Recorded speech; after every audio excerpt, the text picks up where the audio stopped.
Eu chamo agora o Júlio, ele é assistente social, pós-graduado em Direito da Criança e Adolescente, mestre em Serviço Social.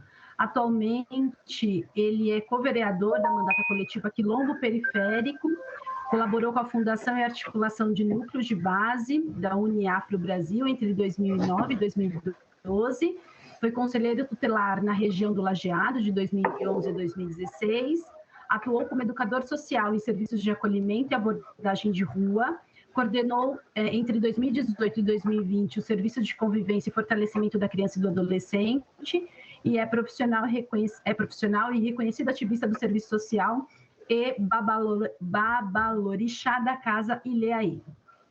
Seja bem-vindo, a palavra é sua, Júlio. Boa tarde a todas, boa tarde a todos. Meu nome é Júlio César de Andrade.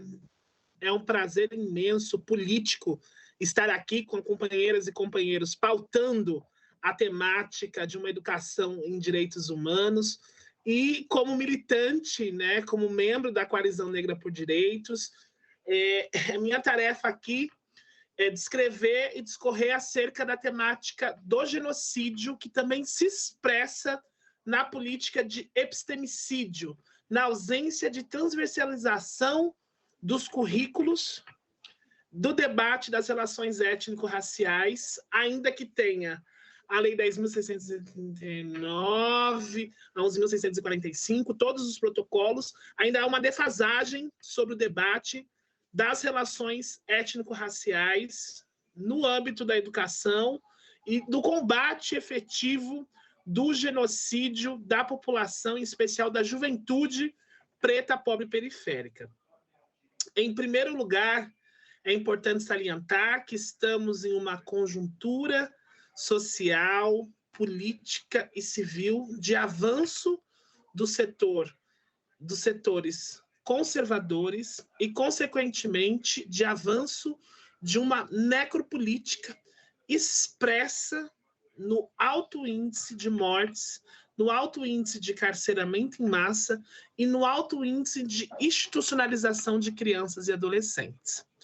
E mortes de jovens nas periferias. Pensar isso significa conceituar que o genocídio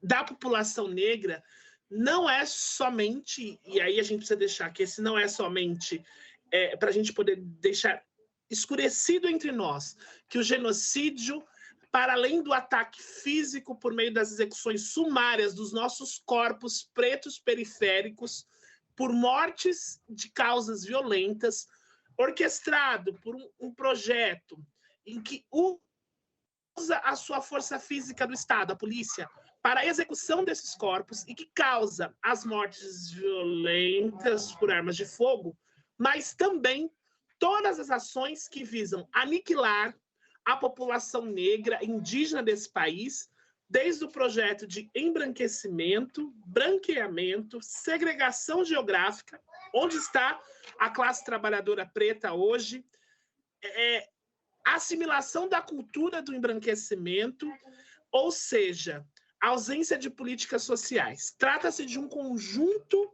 de ideias, valores, políticas que naturalizam a condição de pobreza e que articulam o racismo, a discriminação racial e a dimensão de classe.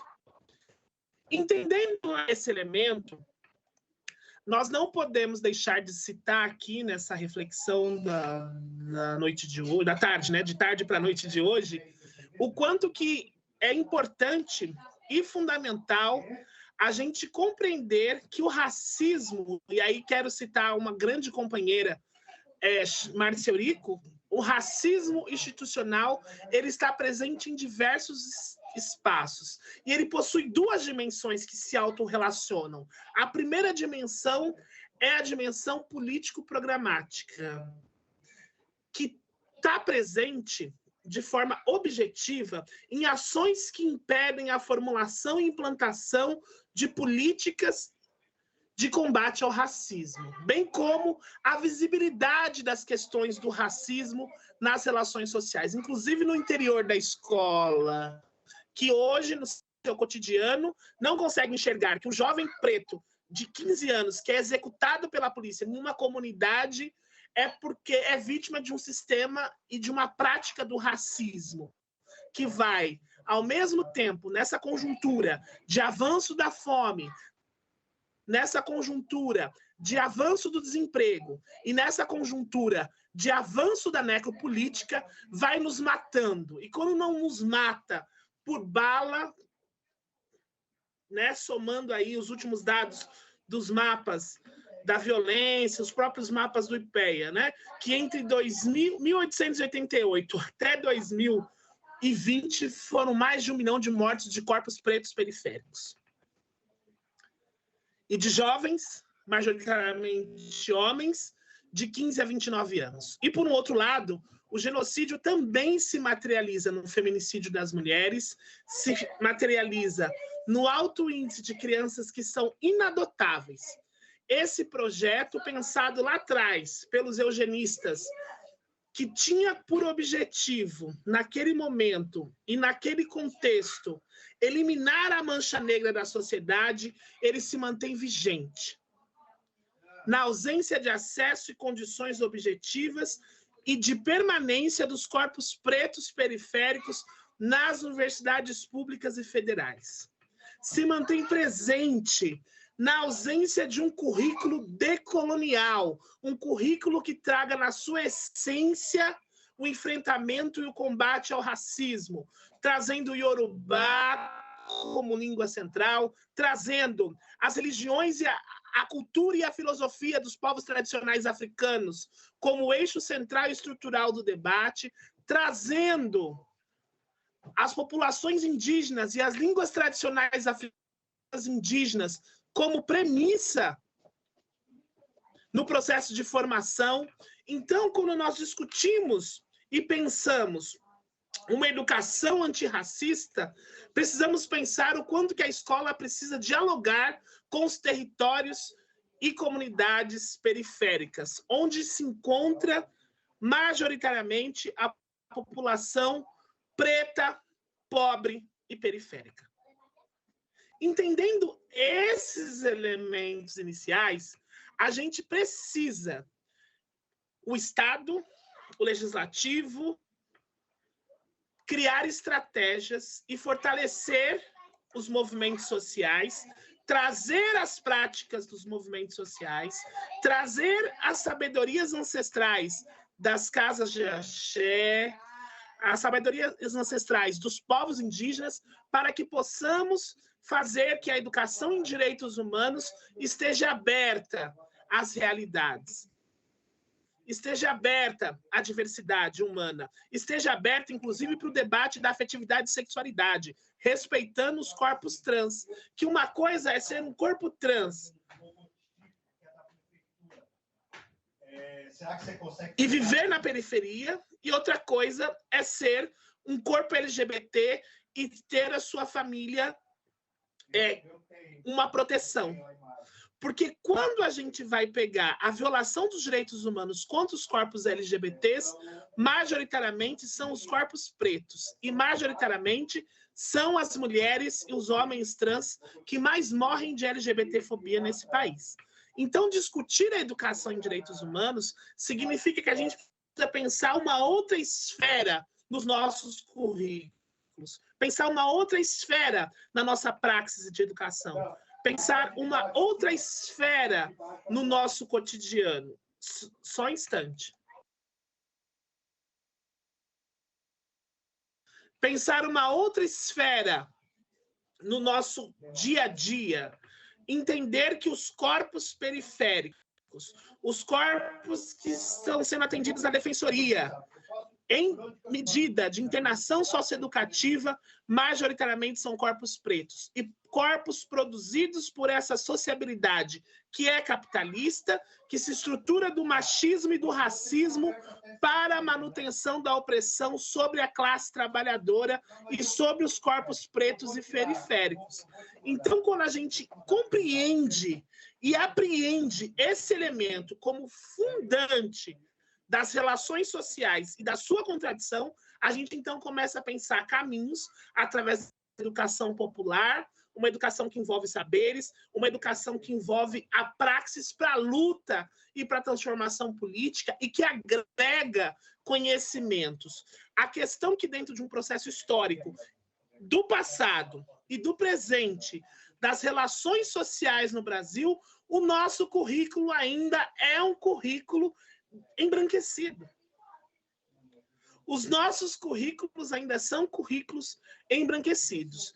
E o racismo estrutural e o racismo institucional reflete no seio da comunidade escolar, porque o corpo do menino preto é o corpo que passa a ser denunciado e não dialogado como uma mediação de emancipação nos conselhos tutelares. São os corpos dos nossos adolescentes pretos que vai de denúncia do conselho tutelar. E é o corpo das mulheres pretas periféricas que ainda continua sendo a maior índice de denúncias no Disque 100. O maior índice de feminicídio. Então, pensar uma educação que combata a prática do genocídio, que combata essa política de morte, essa política de eliminação, vai nos exigir descolonização dos currículos, transversalização do debate das relações étnico-raciais em toda a prática escolar. Porque não basta discutir a questão racial de forma pontual em momentos específicos. Como o 13 de maio, que a gente tem como um dia de luta, de combate, de denúncia ao racismo, como o dia 21 de março, como o dia 25 de julho, que é o Dia Latino-Americano e Caribenho das Mulheres Negras, ou como o 20 de novembro. Eu quero discutir de forma transversal, e não só no ensino básico. Eu quero discutir no ensino básico, no ensino infantil, no ensino médio e no ensino superior. Inclusive a nossa permanência, inclusive subsídios para pesquisa, porque nós, por meio das lutas históricas de cotas, conseguimos acessar a universidade pública. Agora, permanecer o corpo preto na universidade pública, nos vários níveis, graduação, pós-graduação, né, envolvendo mestrado e doutorado, e pós-doutorado, é um outro debate que a gente precisa fazer, porque a educação pública nesse país ainda é um espaço de privilégio da branquitude. E a gente precisa, então, pensar, se queremos uma educação antirracista, uma educação em direitos humanos, temos o dever de lutar pelo fim das polícias. Temos o dever de lutar por um outro modelo pedagógico, um outro sistema de segurança pública que seja diferente do que esse que a gente está vivendo hoje, que criminaliza os nossos corpos, criminaliza nossas mentes e criminaliza a nossa possibilidade de viver. Que sigamos, então, entendendo que esse projeto do genocídio, expresso nas mais de 1 milhão de mortes, que se ressignifica o tempo todo, ainda mais nessa conjuntura de uma presidência da República que é contra a política de cotas, que é contra os corpos pretos, que tem, de forma objetiva, a concretude de um projeto genocida para o país, porque quem mais morreu na pandemia de Covid foram os corpos pretos. Então, discutir a educação em direitos humanos é discutir a importância da educação como método emancipatório para formar sujeitos e contribuir com a formação dos sujeitos nessa realidade. E nessa realidade aqui agora de contradições, nós precisamos apontar esses elementos. Nós precisamos apontar essas determinações, que são os nossos corpos, são as nossas mentes e são os nossos corações que vêm sofrendo o racismo estrutural e o racismo institucional. E aí, caminhando para a finalização, o outro elemento que a gente precisa trazer para o enfrentamento do genocídio, o enfrentamento do racismo, é a laicidade do Estado. para além do fim da polícia, para além do fim de para além da construção de um novo modelo de segurança pública que caminhe para o respeito à classe trabalhadora, nós precisamos pensar de forma concreta e objetiva a laicidade do Estado, porque o tempo presente do avanço dos setores ultraconservadores e ultra-neoliberais é de retomada de práticas religiosas, como, por exemplo, os vários programas, entre eles o último programa da senhora secretária e ministra Damares Alves, né? Então, a gente está falando de uma conjuntura que tem uma emenda constitucional 95, que congela investimento nas políticas sociais por 20 anos, e isso impacta nos territórios, isso impacta nas quebradas. Então, quando a escola passa a enxergar essa realidade,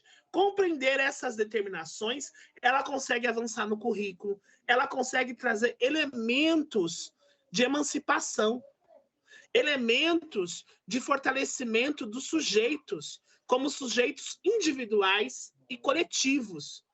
Agora, como garantir uma educação em período de pandemia, se nas comunidades periféricas a internet não é acessada por todos? Que educação em direitos humanos a gente quer discutir nessa conjuntura? Então, trazendo esses elementos, aponto caminhos, então, para a gente finalizar. Primeiro caminho, a transversalização raciais nas várias disciplinas. Existem sabedorias ancestrais dos povos africanos, dos povos indígenas, que são saberes que produzem conhecimento e precisam ser incorporados no seio educacional, como o jogo de Aiô, por exemplo, que é uma técnica africana de construção matemática, de construção de raciocínio, né? A incorporação de bibliografias pretas em todos os níveis da formação, infantil, fundamental, médio e superior. E a aproximação da unidade escolar com o território, entendendo também os movimentos sociais do território.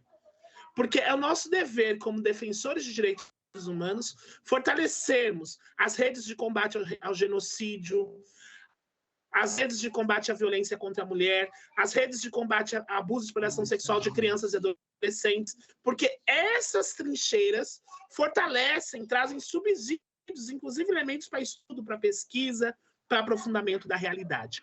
Portanto, uma educação em direitos humanos, ela vai pautar o enfrentamento do racismo estrutural e institucional, o enfrentamento das opressões fundantes de gênero, né? O machismo, a LGBTfobia, a violência contra a mulher, inclusive a educação em direitos humanos, ela vai pensar e vai exigir nas relações sociais o fortalecimento de um debate acerca de afetividade e sexualidade, assim como a necessidade de um aprofundamento do debate do combate ao racismo.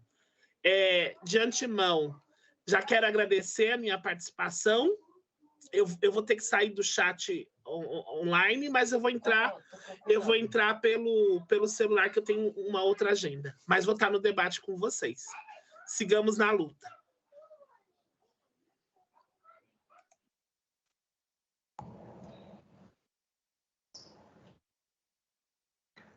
Júlio, fica aqui com a gente, porque a gente tem uma segunda rodada.